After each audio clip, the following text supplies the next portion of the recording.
I wish I thought of this, but I didn't. Why do feet smell and noses run? It's National Tie-Dye Day. Unfortunately, I don't have a great selection. I almost ate a Big Mac today. What a mistake that would have been. Hold up. It's the Chargers Squad. Everything Los Angeles Chargers every week. Covering all the big hits and game-changing plays from the City of Angels. The way only the Locked On Podcast Network can. Get ready and squad up. It's the Chargers Squad Show, starting now. Welcome into the Locked On Chargers Squad Show. The question is, KB, did you get any satisfaction out of almost eating a Big Mac? Like, was there no? I actually felt like I let myself down by even having the thought, right? Even having the thought of McDonald's, I was like, uh-oh. Like getting back together with an ex, you're like, I thought about it, and I'm like, oh, that was a bad thought. Why would I do that? Welcome to the Locked On Chargers Squad Show. Twice a week we come on and tell you what's happening in the Chargers world. Pete Fox covering sports in LA since 2007 for ESPN LA and NBC Sports Radio, where I worked with Jim Daniels. He's been around since the early 2000s covering sports in LA and nationally. And of course, Kenyon Barner is with us all the time. 10 years in the league and 3 rings to show for it. Today, we're going to talk about what else? The draft. What I find interesting about this list. Oh, I love lists. Lists are my favorite. Not. But, you know, they make our job easier. So we're going to use a lot of lists between now and spring, or it's not spring, fall camp or whatever they call it. So the NFL draft top 100, according to Kuiper and all of his cronies at ESPN. Did you guys look at the numbers as to where Messidor ranked in the top 100? Let's pretend that you didn't. Where, like, No. Yes. Where do you think Messidor ranked in the top 100? He was drafted 22 overall. KB, you go first. Where do you think he was ranked? Well, you would think he would be ranked number 22 out of 100, right? Exactly. Or at least around there. I mean, is that too much to ask? What's happened? Yeah, so, he goes down. He went down since a week ago. Like, what happened? What changed? He hasn't played any football. Yeah, I didn't. So I looked at it, but I didn't see where exactly he was ranked. So that's my real guess that it would have been. Okay. I'm drafted 22nd overall. I should be the 22nd best player in the draft, right? What do you think, Jim? I want to be optimistic and say everybody seems to like the pick and everything. So I'm going to say, I don't know, top 20, better than where he was picked. I'm going to be optimistic. Something changed in the last 48. I'm like, what? Wow. What? So you're telling me it's a second round draft pick, huh? You want to know what pisses me off about this list even more? Do you know who number 29 is? Oh, God. Who? Emmanuel Brennan. Like, he's one of the top linemen. I think there's only one ahead of him, and that's Ione. I'm like, how did he went like, oh my gosh. I'm like, where are they? How are they doing this? I mean, I guess I'm taking the hook, right? Because anytime there's a list, and this is what they do with lists, you know this from the rock and roll world, Jim. Yeah. Top 100 rock bands of all time. And then they'll put someone like Led Zeppelin at 40. And you're like, what? People lose their mind, right? That's they're doing that to push people's buttons. I thought we were trying to get down to brass tacks here and find out what's really going on. What happened? Yeah. Now I got a question. So I'm actually looking at the list, right? I just looked at the Chargers, what the Chargers put out, but I'm actually looking at the list. And as I'm looking at this, are we talking like value in the pick? Right? Like what exactly, what's the metric? I would love to know what the metric is for rating these picks. Like what went into it? Because as I'm looking at it, Fernando Mendoza wasn't the best pick in the NFL draft based on this list. Caleb Downs would have been. Then you go from there. It's really all defense until you get to Mekhi Lemon. So your top 4 players in the draft would have been Caleb Downs, Jermod McCoy, Mansour Delane, and Mekhi Lemon. And let's go 5. Amari Cooper out of Indiana. So Omar Cooper. So what is the metric? Because Omar Cooper wasn't in the top 10, top 15. So what? It makes no sense. I don't know. Jermod McCoy was on the best players available for like a day and a half, right? He went round 4, 101. How is he the second ranked guy on this list? I come back to, this is just clickbait, right? This is like, just, they're doing things here to piss us off and make us go, what the hell is this? I'm really, as I'm looking at this, you got guys that weren't near the first round that are considered basically first round draft picks based on this list. So it has to be clickbait, right? What I'm looking at here. I mean, Caleb Downs, number 1. Sure. Yeah. Okay. I'm with that. Not. I'm kind of fine with that one. I mean, he was the number 1 pick overall. I'm okay with that. Yeah. I'm okay with that. He was the 11th pick and a lot of people loved him. So here's what you have to evaluate is the picks for each team, depended on what their needs were. Like if the Raiders had a quarterback, they wouldn't have picked him first, Mendoza first, but they needed a quarterback, so they did. So a lot of it depends on what the team needed and what was available at that point. So I get that, but I don't understand how they're, again, what's the metric? How are they ranking these guys based on where they were drafted and how they fit in with the team here just a week later when they've played no football. It's fascinating to me. It's very interesting from the standpoint of guys that were pretty high up on this list have fallen quite a bit, and other guys have gone up quite a bit. So like Caden Proctor, for example, a guy we talked a lot about on the offensive line, picked 12th overall. He's 35th on this list. Spencer Fano, another offensive line guy, picked 9th on the list. Picked 9th overall. He's 36 on this list. I don't know. Who did he piss off?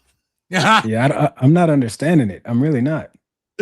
Who's number 100? They say that the Chargers have 5 on this list. Okay, who's number 100? Who's last here? Yeah, that's how they clickbaited me by saying there was 5 Chargers on the list. Nicholas Singleton, running back for the Titans, picked 5th round, 165. He's 100. So I don't know. It's Logan Taylor, the guard.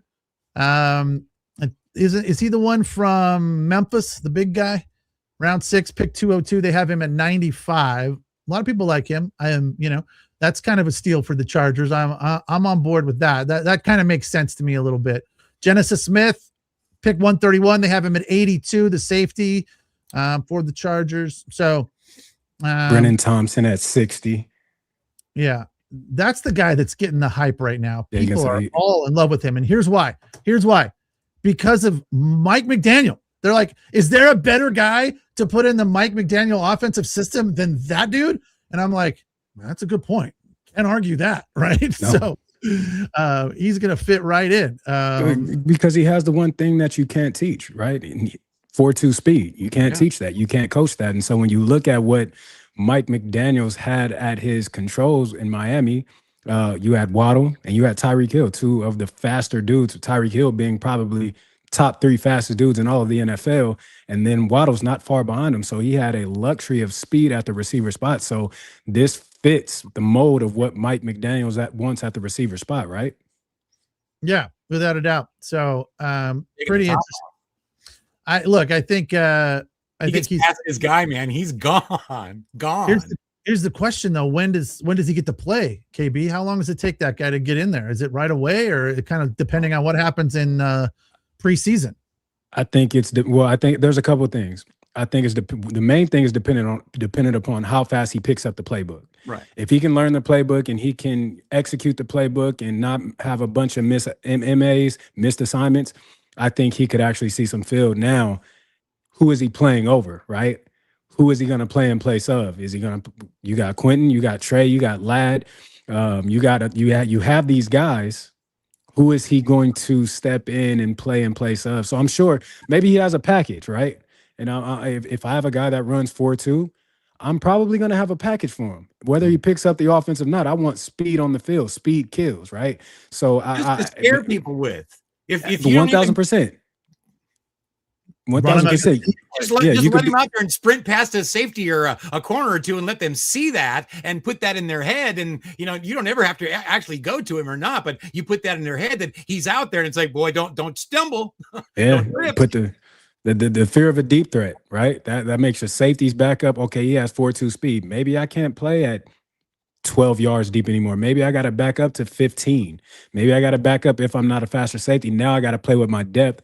Now that may open up something in the run game, may open up some intermediate passes, some short passes. So there's a lot that speed is deadly, right? It gives you, it's a luxury to have because now I can manipulate the defense how I want to as an offensive coordinator. That's interesting. I like that concept. You know, the only thing is hopefully it won't frustrate him, right? Like, dude, there's nobody within 10 feet of me. Throw me the damn ball. Oh, you're a rookie. You're a rookie. Right. You're in my bag. He's going to be on just here for a while. Yeah, exactly. Rookies get no say so. They get no say so. They don't. They gotta earn it. You're lucky you're not keeping the goalpost. Listen, I've seen some things done to rookies, and I felt terrible for them. Like what? Come on, share us a story. What did you say? You've done things to. What did I hear? No. See, I treated rookies how I was treated, right? I was liked. I was well liked, so they took care of me. The only thing I had to do as a rookie that I didn't like, I had to pay locker rent. And what? Locker rent. I had to pay D'Angelo Williams $100 a week for my locker, right? Now, this was the great part about it. At the end of the season, I'm thinking D'Lo taking my $100 and going to the casino, putting 100 on red. Right. But at the end of the season, he was like, "Hey, we're all gonna go to WrestleMania. Let's all go to WrestleMania." Every dollar that I gave him, he saved. He was like, "So this is just gonna feed us while we're here." I wasn't spending it. I was just saving it for this trip. So it was pretty cool. But I had in Carolina, dudes put icy hot all in a dude's helmet, on his mouthpiece, and his cleats. They didn't like him. Like, one thing about rookies that you have to understand, when you come into these locker rooms, don't talk, right? You know, like don't you like speak when spoken to. Learn how to be a pro in the locker room. I had some guys come in that just couldn't stop running their mouth and thought they were know-it-alls. So they got treated how they got treated. I'm talking about dudes' equipment getting dumped in a cold tub right before practice, and they're and the vets on the team are telling the equipment manager, "You better not give them a new set of anything." So dudes coming out to practice just and Coach Rivera's, everybody's laughing because they know, you know what I'm saying? So I've seen some things done to rookies. Oh, that's great. The thing I always love is when they do that thing in the film room, you know, where they have to sing and perform and all of that. That's always fun. I had to sing in front of a full movie theater that was not my teammates. So again, what'd you have to sing? Huh? What'd you have to sing? What did I sing? I think I sung "Just a Friend." No, I didn't. I sung some Music Soul Child. Why can't I think of the name of the song? But it was a Music Soul Child song. But we go to the movie theater. Again, it's myself, D'Angelo, Mike Tolbert, Jonathan Stewart. And D'Angelo is childish. He's a jokester. And so we're sitting at the top of the movie theater, and D'Angelo Williams clears his throat. Excuse me. Oh, no. My rookie here would love to bless you guys with a song. Would you guys mind? And the entire movie theater goes, "No, we love it." I'm like, "What? Wait a minute." And so I'm thinking they're joking, and I'm just, ha, ha, ha. D'Angelo's like, "No, get up, go sing." I'm like, "Wait, what?" So I had to go in front of the movie theater and put on a show. Oh, that's classic. That's classic, man. Yeah. All right. Let's talk about Isaiah World. We only have one break today, so we're going to keep rolling. Push on. Trudge forward. Isaiah World, Oregon Duck, KB. Tore his ACL. Going to be out, they say. He tore it in January against, it was in the Peach Bowl, where they played in the Peach Bowl, Indiana. So he's going to be out for, 9 months is like the best possible scenario. It probably takes a little bit longer when you're 6'8", 318. I don't know, maybe. But everyone is like, I watched David and Daniel see what they had to say about it. And everyone's like, this is a steal. Diamond in the rough. He's a project to a certain extent, but he is 6'8". One of those other things you can't teach. So I'm looking at this going, because I read that they're like 2027. Any chance we could see him this year? I mean, would that all depend on other injuries? Well, I read that there's a possibility that he may be available for opening day. It's all dependent upon how he heals, right? And what his rehab looks like. And again, these guys are going to be around the best of the best, to be able to get treatment. So If he's available, I do think he is a steal. The reason being because when he transferred to Oregon, there was conversation outside of Oregon about this is from the sport pundits, the know-it-all, saying that he could potentially be a first-round draft pick. Now, he had a couple of tough games, especially versus Indiana and versus Texas Tech with those defensive fronts where they really got after him a little bit and kind of, I think, exposed some holes in his game. But if he can develop and he could really master Yeah, he's absolutely looks like the goods, and healthy is always going to be one thing. How does he heal? And is he somebody that's going to be? Is he going to be chronic? That's the only problem with really big guys. I mean, you saw this in the NBA a lot over the years. Is the ones that were going to have the most problems were the big guys, the centers. Bill Walton's the one. Gee, how many foot surgeries do you think Bill Walton went through? I mean, one of the great players of all time, and he had to fight that all the time. So that's one of the things. But like you said, 6'8", you can't teach that. This is what you're looking for. It's what you're hoping for is something like this. So yeah, and especially given the route that it looks like the team is taking, he fits that mold even more, because let's get him in here and see what happens and see how he does, and then see where he fits in with what we're doing. I like it. I like it. He can, like I was saying, if he can master his craft, he's a steal for sure. To get him as a free agent when he was supposed to be talked about being a first-round draft, talked about being a first-round draft pick. So dude, he's a physical specimen, right? Sitting at 6'8", big body, agile, aggressive, speed, can run. When he's at his best, when I seen him at his best, he's a problem on the field. So, the Chargers could be all right. We could be all right come offensive line. We could be. Hey, guess what? He didn't have to play week 1. They don't need him to play week 1. Get healthy. Sit down. Watch the game. Get to know everybody. Yeah. He can't play on the inside at 6'8", though, right? He's got to be a tackle, right? He's too big for that. But we're talking about Herbert as if he's 5'9", 5'10". Like Herbert is 6'6". Herbert. Yeah, because I mean, we talk about I understand, right? You want certain height, it's height things that you want, but at the end of the day, I want the best man possible on my offensive line. And when I have a quarterback who is 6'4", 6'5", 6'6", I think we're just fine. I think Herbert is very capable of picking spots, getting through the offensive line, seeing what he needs to see, and making it happen. You just have to learn to play lower if that's where you have to go. Bet he'd rather try and throw through those tall guys than off his back. or flying through the air. I think you might be right. Here's the question. So how does this work, KB? He's a free agent. They'll sign him to some sort of contract, right? But while he's healing, because like you said, maybe he's ready for opening day. Probably not. I feel like 9 months. So that's September-ish is a scenario. So you sign him, you keep him on the practice squad while he's healing. Is that what happens? Yeah, absolutely. Practice squad, you can't put him on the active roster if he's not healthy. You could put him on a PUP list to return 6 weeks, 4 weeks into the season, whatever it is. But I think in order to keep him, right, if you waive him injured, if he clears waivers, anybody could grab him. Anybody could pick him up once he clears waivers, if he clears. So there has to be, you definitely want to figure out a way to keep him from everybody else having access to him, because if he's healthy enough to play and other teams have done their job and scouted him like they should have done, then now you may lose out on something. So I think they'll figure out a way to finesse this to where he, if he's hidden and they keep him on the roster. Right, because right now there's no way of knowing anything about him other than what you see, because he's not playing, right? He's right.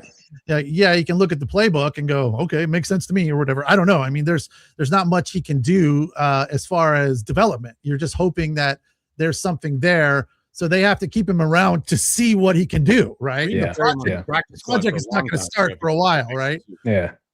Can we go down the list of what our offensive line looks like height wise? Can we do that? Sure.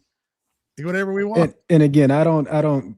Some of these guys are going to be here. Some of them are not. I'm not even going to call names. I'm just going to go down the list of guys that they've signed at the offensive line position. So we're going to start off 6'4", 6'6", 6'5", 6363 6666 6765 6667 6869 6664 Welcome to California, where the redwoods grow.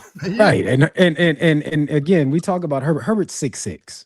I don't think 2 inches above his head is going to be too much. A real 6'6", not a fake 6'6". Yeah, no, a real. Listen, any height that you get in the NFL, as much as they try and crush your neck down at the combine when they're measuring you, they try and make you as short as possible. It's absolutely insane. That's why you get 7/8, right? I look at it and come back to the concept that we've talked about a lot. I think Jim brought it up first, that it's, a situation where depth is good, right? And it's going to be, I don't want to say that it's going to be a round robin situation, or what did you call it, Jim? By committee. By committee. Yeah, I don't think it's going to be that. If the ones are healthy, they're going to get their reps, right? That's what we want. But you want the twos to be not far off. You want like a bench that's ready to go and capable of getting in there when the ones need a blow, when they're tired and they need a break, or if there's a mild sort of strain of the abductor or something. If I'm McDaniel, that's when I'm designing different plays for those different guys in those positions to where something different happens. So when you think you're going to get a break because somebody's getting a blow in the sideline, they're doing some misdirection thing going the other way. Yeah, come on. Look, I'm going to tell you right now, offensive linemen don't get the option of getting tired in a game. They don't. You're not allowed. No, really, they don't. You don't get the option to check out, to tap your helmet and say, I'm tired. Your offensive line coach, your head coach is going to curse you out. What do you mean you're tired and coming out the game? You're not running down the field. Line up for the next play. I don't know if I've ever seen an offensive lineman sub out because he was tired. I don't know if I've seen that. I've never seen a player do it until Anthony Richardson did it last year. Oh, you're talking about a quarterback. No, I've never seen a quarterback do it either. I've never seen a quarterback do that either. But skill position-wise, receivers, running backs, even DBs from time to time, they'll tap out if they're covering a guy running deep multiple times. They'll kind of tap out quickly and get back in. But I can positively say I've never seen an offensive lineman say, "Hey, hold on, I need to catch a breather right quick. Come get me." Nah, you got to protect the main thing on the team, the quarterback. So we can't afford to have you out. When they pull them out on third down, it's because of the package. Then, like, we have a different package coming in. And here's my question about that: What is it? What? I don't know. No offensive lineman is coming out on a third down. I've seen them on the sideline. Why are the backups in there? Only because of injury? That has to be it. No package, none of that, because the package consists of the 5 offensive linemen being on the field. So I don't believe. No, I swear I've seen offensive linemen on the sideline drinking water. Now, if you're going to extra tackle in the game, right, and he's running off the field, you're still getting your 5 guys. It's just a tackle eligible, right? So one of the offensive linemen can run off the field, and you still have your 5 guys. So when you go tackle eligible, you're bringing a 6th lineman on the field, and now he becomes somewhat of a tight end spot. So now he can release for routes. He can do that. But outside of that, your 5 offensive linemen, you're in the game, bucko. You don't get a break. You don't get to get tired. When you want your break, when you want to rest, it better be after third down when we're punting the ball and you're over here. That's when or when we're punting the ball and you're over here on the bench catching your breath then. But outside of that, no, you're not coming out the game. You think the Chargers are subbing Joe Alt out because he's tired? Oh, no. Well, if he's tired, absolutely not. I don't think the play that he's tired is the play that Herbert gets hurt. No, we're not subbing you out. Well, Herbert, I need to step out. Sex Grenade and Craig are both saying that Mekhi Becton was subbing out a lot. Wasn't Mekhi's lazy ass tapping out? Listen, who said that? What's the name? Sex Grenade. Sex Grenade. You are preaching to the choir. I would lose my mind the amount of times that I seen our starting guard on the sideline. What are you doing? You don't. What do we pay you for? This ain't basketball. You don't get to just come out the game. No, what are you doing? Get out there, protect your quarterback, and do your job. Too often, I see Mekhi Becton running to the sideline as if you're a skill. What are we doing? It blew my mind. I've never seen that before in my life. I've never seen that. My entire 10 years of playing in the NFL, my 4 years of playing collegiate ball, I have never seen an offensive lineman come in and out of the game as if we're playing musical chairs or something, as Mekhi Becton did. It absolutely was. Power forward. It was astonishing. I was baffled at how many times I've seen him run to the sideline and come back into the game. What are we doing? Well, my theory, I guess this is now filled with holes, but my theory would be, is it possible to keep the ones more healthy? Like if you got a closet full of shoes versus 2 pair, if you got 2 pair, those 2 pair are going to get a lot of work. If you got a closet full of shoes, you're going to keep a nice rotation going. Just like if your 2s are in there a fair amount. I keep trying to sell this. I'm going to tell you, KB's not buying this because I've been trying to sell this. No, listen, Pete, we going to wear them shoes till there's holes in the bottom. That's what we going to do. We're wearing those shoes till there's holes in the bottom. Until there's holes in the bottom of the shoe, until the sole is talking, until we gonna wear them shoes until you can't recognize them anymore. Absolutely not. You're not coming out the game. You're tired. What do you mean? You need a breather? No, this isn't a defensive line where you can sub defensive tackles out, where you could sub a Tierra Tart on 3rd down because he's not a primary 3rd down player. No, my offensive line is my offensive line until somebody gets hurt. You're in this until the end. Okay. Amen. I got it. As long as they're healthy, just stay healthy. Health. If you're hurt, yes, come out the game. I ain't bringing up this committee thing again, Coach. I'm not. Honestly, I got it. This is not offensive line by committee. There is no committee. None. Man, nothing lights him up more than that the last couple of weeks. All right. We'll take the break. When we come back, we'll talk about the Chargers and the money. They spent some money. Yeah. We'll see if we like the decision that was made with that money. All right, it's the Locked On Chargers Squad Show on the Locked On Chargers YouTube channel. Don't forget to check out Daniel and David Monday through Friday, an in-depth look as to what's happening in the Charger universe. Today's episode brought to you by Indeed.com. You got workplace chaos going on, deadlines stacking up, inbox overflowing, and that one position that's open that could help you with all of this is still sitting there open, unfilled. When the pressure's on and you need that right hire, that's a job for Indeed Sponsored Jobs. Indeed Sponsored Jobs helps you reach the people who actually fit what you're looking for: skills, experience, and location. Sometimes you got all those other things, but they live in another state. You need somebody here, local. So you're not just hoping that the right candidate stumbles across your post. Here's a stat that'll clear it up for you a little bit. In the minute we've been talking to you, companies have spent more than, or have had 27 hires on Indeed, according to Indeed data worldwide. So if you're hiring, spend less time searching and more time interviewing. Candidates who check all of your boxes with Indeed Sponsored Jobs. Spend less time searching and more time actually interviewing. Candidates who check all of your boxes. Less stress, less time, more results. When you need the right person to cut through the chaos, it's a job for Indeed Sponsored Jobs. And listeners of this show will get $75 off Indeed Sponsored Jobs to help you get the job premium status it deserves at Indeed.com/podcast. Again, that's Indeed.com/podcast. Terms and conditions apply. Need to hire? Then go to Indeed Sponsored Jobs. All right. I don't know that there was much of a question about Quinton Johnston, but there was question of if he was going to be around. I think there was a lot of talk that they might trade him. I mean, we spent, a good month discussing that option. Well, that ship has sailed, and they have inked him to that 5th-year deal, $18 million. That's a lot. Paid, young man, get paid. That's a lot. Is he worth that? Are we like, it is what it is, though, right, KB? At this point, regardless of whether we think he's worth it or not, they did. And so he got the 18. It's a 1-year deal, right? You get that for 1 year.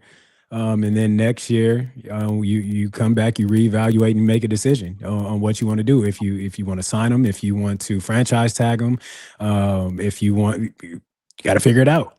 And I'm willing to spend $18 million just to see what happens when he plays with a quarterback that's actually standing on his cleats when he throws the ball instead of doing duck and chuck. He might turn out to be really good with an offensive line that protects the quarterback and allows him to throw accurate passes. Gosh, imagine what might happen. And listen, it's not like we didn't see QJ absolutely have a tremendous season in comparison to the season before. So we've definitely seen him elevate his game. We definitely seen him show up in big moments. We definitely seen him make the catches that we have been dying to see him make. So it's not like he didn't earn it, right? He absolutely earned what he received. Now it's a matter of, okay, the standard that you set last year, that is the standard now. Can you elevate that? Can you take that to another level? And so that's where I think you get the signing for $18 million, because there's hopes, right, that you continue on that trajectory that you're on, continue going upward, and now you really turn into something. Now the Chargers really have something on their hands. So, you know, I'm not mad at it. I'm happy for the kid. Listen, I'm always for a player getting paid, because far too often you don't get to see the money in this league. So if you could break the bank, break it. If you could rob the bank, rob it. I'm all for it. And however you get your money, go and get it. So congratulations to him. And I just hope, right, that he doesn't get comfortable, because $18 million can make you comfortable. $18 million can say, oh, well, let me. Isn't there some motivation hanging over his head too? Like contract year, I got to go out and earn this and prove it so I get another one, kind of a thing. Whether it's with the Chargers or somebody else, right? That's an individual thing, right? I mean, you know, some guys are all about that. Some guys are you know, about the Mamba mentality, man. It's the process. And that's all I know. And other guys like, ooh, man, easy street. Look at these game checks. I'm there. I'm good. You know, and you can't change that. They are who they are, and right. you can't coach that into them. They're gonna give you that Mamba mentality, enjoy the process, all that kind of thing, or they're gonna get to where they're gonna get and coast the rest of the way, and that's what you're stuck with. But yeah, you know, I've seen guys shut it down when they've gotten paid. I've seen it. I'm not saying that's what QJ is, but I hope it's a motivation factor. Okay, if they're willing to give me 18 for 1 year, right. Hell, I can maybe go get 20 some odd million the following year if I really come out here and perform. And you're playing with McDaniel and this offense and a better line and all this stuff. It's like, let me at the 18 is good, but let me at this and I'll really show you something. Yeah, you're essentially like you're on a contract year, right? You got paid $18 million for 1 year, now you have the option and the possibility of coming back that following season and completely, really, actually breaking the bank for a long extended period of time rather than getting that chunk of money for 1 year. Now you're talking about a 4-year deal for 60, 70 million, you know, if you really go out there and take care of your business. And he's capable. That's the thing. Motivation. Right. You know what I'm saying? Okay, I got 18 for 1 year, but I actually have action, because here's the thing in the NFL. Once a player reaches a certain price tag, they don't usually drop too far under that.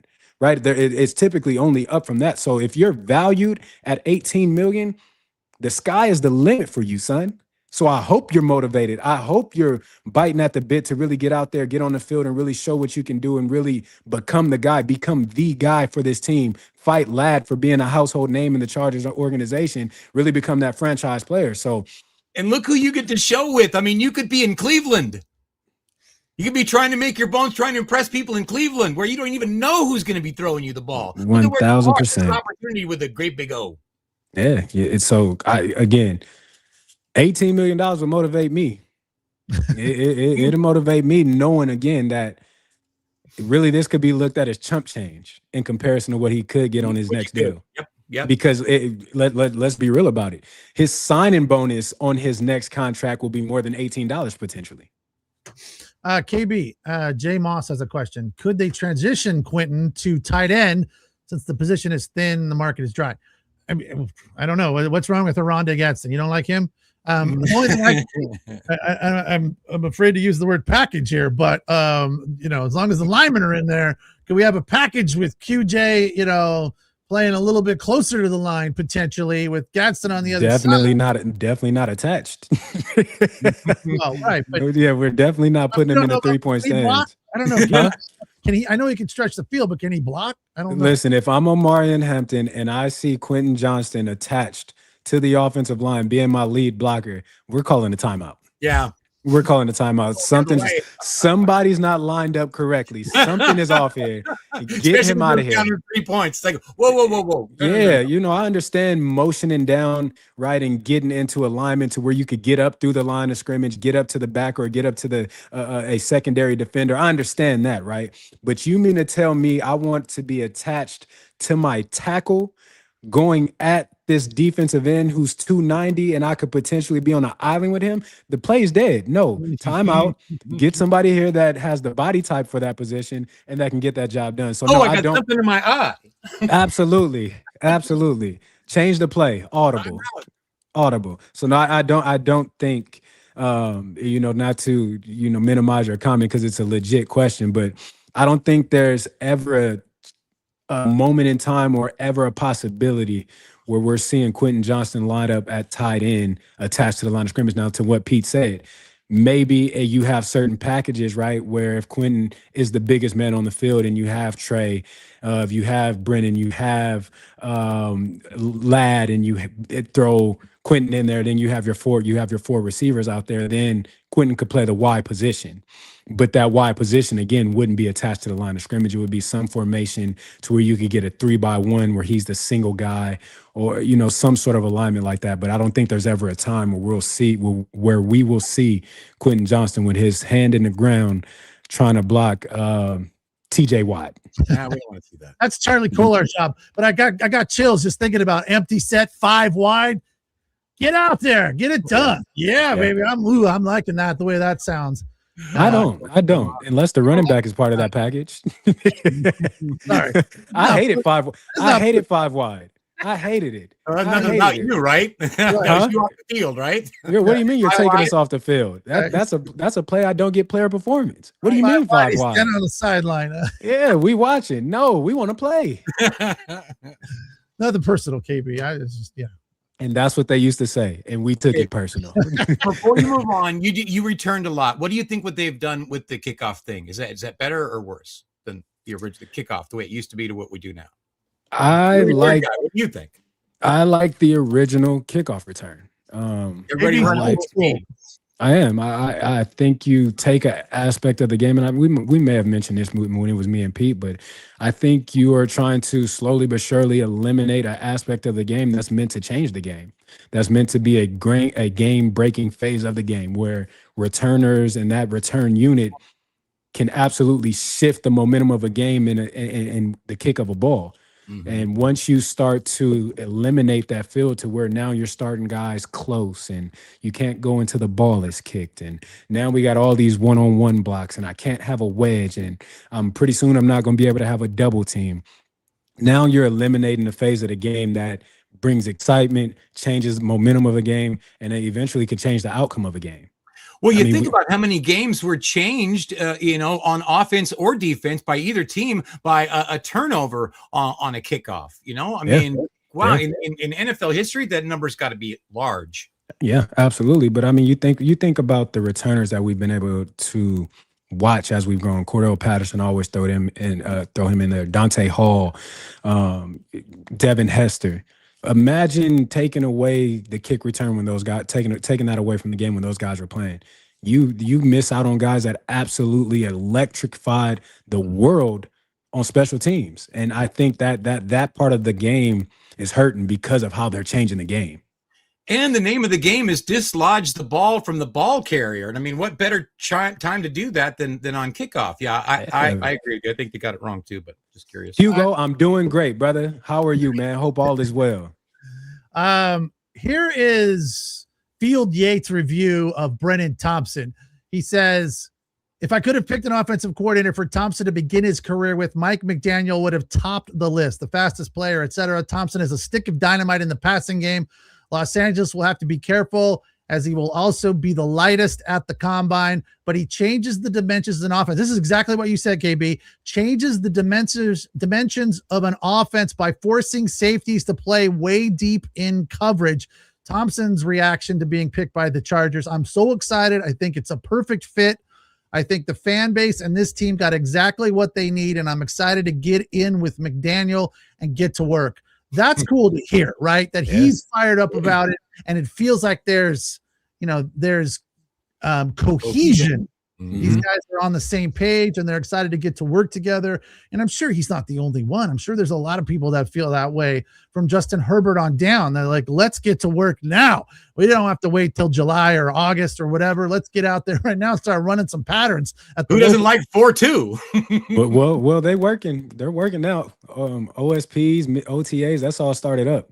that going on right now? Yeah, they're definitely back to work. Where we at? We're on the 20. Yeah, they definitely should. May. Yeah, they're into it because minicamp is the beginning of June, so they're definitely getting some work in now. The different phases of it, where it's kind of like we show up, we work out, we go to meetings. That's like a 2 or 3, 4 week phase, 2 week phase, and then you come back and now you get on the field. Still can't go against the defense yet, so we're doing some on air things. But then you get into OTAs where now we're actually going against the defense. We're battling and we're really seeing what we potentially could have. Now you're still in t-shirts and shorts, right? So it's not a real feel, but nevertheless, you're getting a feel for the team and the guys that you do have. What you call that? I'm sorry, Pete. Do you see guys that you like and you give encouragement to and maybe tips and try and help out a little bit because you see potential and you'd like to see them make the team? So that one more time for me. You gotta kind of be hands off and let them do whatever they're going to do. As a coach or as a player? As a player. Oh, absolutely. I mean, you see guys, you know the guys that are going to be guys. Stir in the pot. Yeah, I don't care. I don't care what you dressed in. When you see certain guys come out there. Tie-dye, love it. Oregon days. When you see certain guys come out there and you're watching them run routes or you're watching them run the ball or you're watching them get off, their get off on the snap count, you're like, okay, we got something. And so now you really start pouring into that guy because you can foresee them being a guy that's part of that 53-man roster that is going to help you guys win the division, get to the playoffs, and hopefully get to a Super Bowl. So you absolutely start pouring in the guys. And then, the vets are talking to the coaches. All right, this is going to be a guy. He's going to play. Work with him. Get him right. Talk to him. Make sure his mind is right. So, yeah, absolutely. Here's more from Field Yates on other picks the Chargers made. Day 3, defensive tackle Nick Barrett, pick 145. Wait, before you go forward, can I add one more thing to Brennan before? Sure. I seen that there was like concern about his size, right, being 165 pounds, and so me, I'm gonna do my homework, I'm gonna do my due diligence, and I'm gonna find a number of guys who are between the range of 165, 170, and so I found a list of guys to where. Okay, they maybe they're 170 pounds soaking wet, right? And so you have Devontae Smith with the Philadelphia Eagles, 170 pounds. Tank Dell with the Houston Texans, who's 165 pounds. Tej Johnson, who was drafted last year with the Tampa Bay Buccaneers, had a phenomenal rookie season at 165 pounds. Hollywood Brown is 170. Deshaun Jackson, one of the best receivers to play the game of football. Electrifying. One mistake and it's a touchdown, 175 pounds. And so when you talk about Brennan Thompson being underweight, let's not really give that a lot. The dude played in the SEC. So he was playing against NFL level talent in college, right? He was playing against the best of the best. He was playing against physical competition. He was playing against defenses that are schemed up exactly like NFL defenses. So it's not like he's not prime prepped and ready at this level. Now, guys get a little bit smarter. They get a little bit faster with their ability to recognize and respond and attack plays because of the knowledge of the game. But nevertheless, he's been playing against top tier position at 165 pounds for 4 years or 3 years, however long he was in college. So let's not let the size of him kind of shy us away from what impact he could have. No, if he's used in the right way, like I believe he will in a Mike McDaniel system, I think he's going to be just fine. I don't think the contact, the physicality of the game, because point blank period, the SEC is the most physical conference division of football in all of college football. I love the Big Ten. I'm with the Big Ten. You have certain teams, right, that are physical. But from top to bottom in the SEC, every team is physical. When you get to the Big Ten, you have the Oregons, you have the Penn States, you have the Indianas, you have the Iowas, you have the Ohio States, you have the Michigans. But there's 40 teams in the Big Ten, right, where you can kind of look at and be like, not necessarily, not really. But in that SEC, every single week, it's a physical dogfight. So let's not worry about the size of Brennan Thompson because he's well adjusted and ready for it. And you can't hit what you can't catch, right? So you give him a few Twinkies and he'll be fine. Float like a butterfly, sting like a bee. Your hands can't hit what your eyes can't see. All right, here's Field Yates on defensive tackle Nick Barrett, drafted by the Chargers, round 5, pick 145. Barrett is touted in the trenches after getting picked by the Bolts. Here's Barrett's comment, rather. I'm more of a run stopper, push the pocket. I do good with anchoring and taking on double teams and creating knockbacks I'm very strong at the point of attack. So I like a guy that looks forward to taking on double teams. Yeah, I like that. I like to do that. I want to fight two of y'all at once. That's a different human being.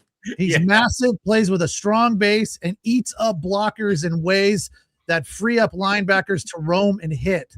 So it feels like the upside on this guy is pretty high as well. And he could be in there sooner before later, but stopping the run is never a bad thing. As you said during the draft via text, KB, well, you got to stop the other team from scoring too. After they picked Messidor at 22. So that's good stuff right there. And by all accounts, people are excited about what the Chargers have done, right? The pundits across the sports world are looking at the Chargers saying there's not a lot of negativity here. And I think that's one of the cool things that's going on this time of year. There's the Ty Simpsons out there where we're all kind of scratching our head going, I don't know about that. That doesn't make a ton of sense. But for the most part, everything right now is future is bright. Got to wear shades. Like, it's all good. I can do all that stuff.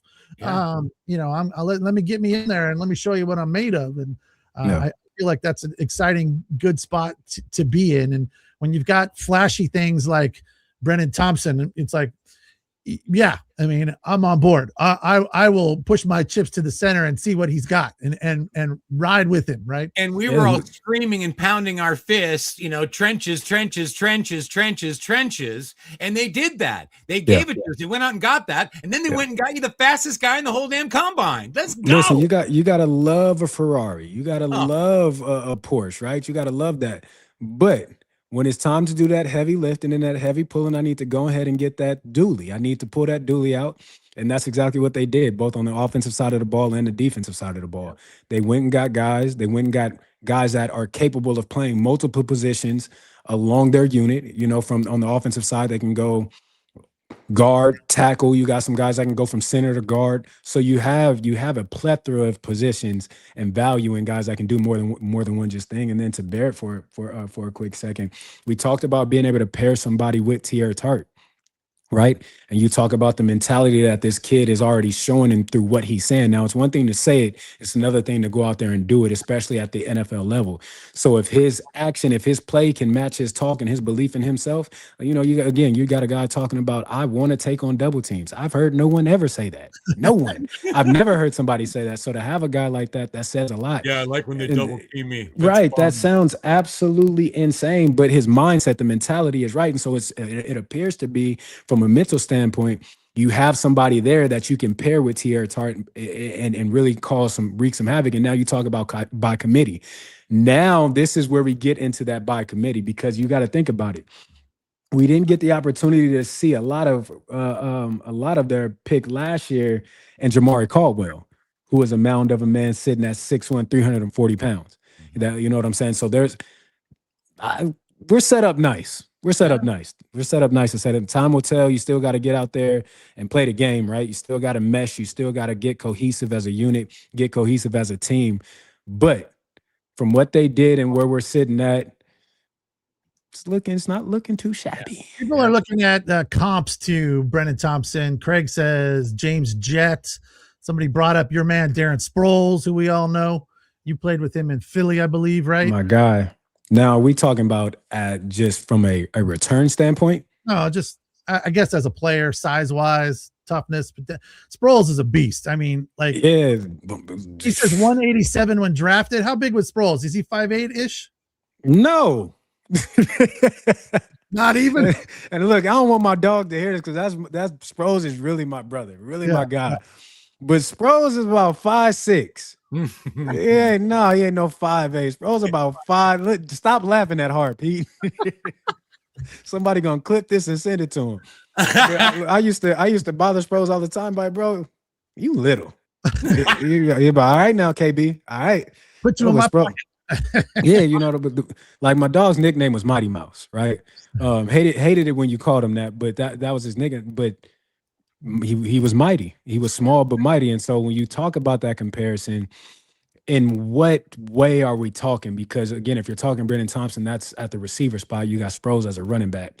So if we're talking not even in stature, because Sproles may not height-wise, but size-wise is bigger than Brennan. Now, if you're talking about from a return standpoint, then we can have a different conversation. Interesting. Yeah, no, it's good. Jim, you know who else is bitty, and I didn't realize this till recently, is Roy McIlroy. Wait, you said bitty? Yeah. That's like crazy. Itty. No, I know what you meant. I know what you were saying. I'm Roy, going to steal that. I'm putting his pocket size too. I had no Is he? idea, but he's like 5'8". Like you stand Now wait a minute. Hold on. Whoa, Pete. Whoa. Don't give me this. I'm 5'8". You're not 5'8". You're 5'10". I'm close enough. No, you're closer to I'm close enough. Wait a minute. What? Oh, bitty. 5'8" is bitty? Well, I got to go have a conversation with my mom. I just know I find it fascinating when these golfers are so small and they can hit the ball as far as they can. I thought McIlroy was at least 6 feet. He looks so tall on TV. He does. Tall. Oh, Yeah, yeah. Roy looks tall on TV. Looks like his son. I mean, it's just Wow. funny. Yeah, he's not That very. game's about perfect execution, though. That's not about muscles. That game. That's true. You could be fat, out of shape, be whatever you want to be and still golf. Execution. Since Look you at brought John up Daly, man. John Daly's all you need to know about golf. Facts. You brought up fat and out of shape. You know who else is tiny? Is Jack Black. He's 5'8".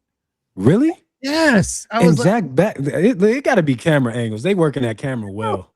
They working that camera angle well. It's crazy. Like you see him next to like Fallon, who's like 6 feet tall. You're like, whoa, he's tiny. Yeah. All right, I got to go pick up my daughter for practice. That's all we have for today. All right. The Locked On Chargers squad show. Great stuff today, guys. Back next week. We'll do it on Tuesday and probably Thursday. And I don't know. We'll find out something to talk about. So join us then. Thanks for watching today. Appreciate you all. Appreciate watching, listening, and the comments. For Jim Daniels and Kenyon Barner, I am Pete Fox. You guys take care. Have a good weekend. And Kenyon, have a good trip. We'll talk to you guys later. See ya. Appreciate you.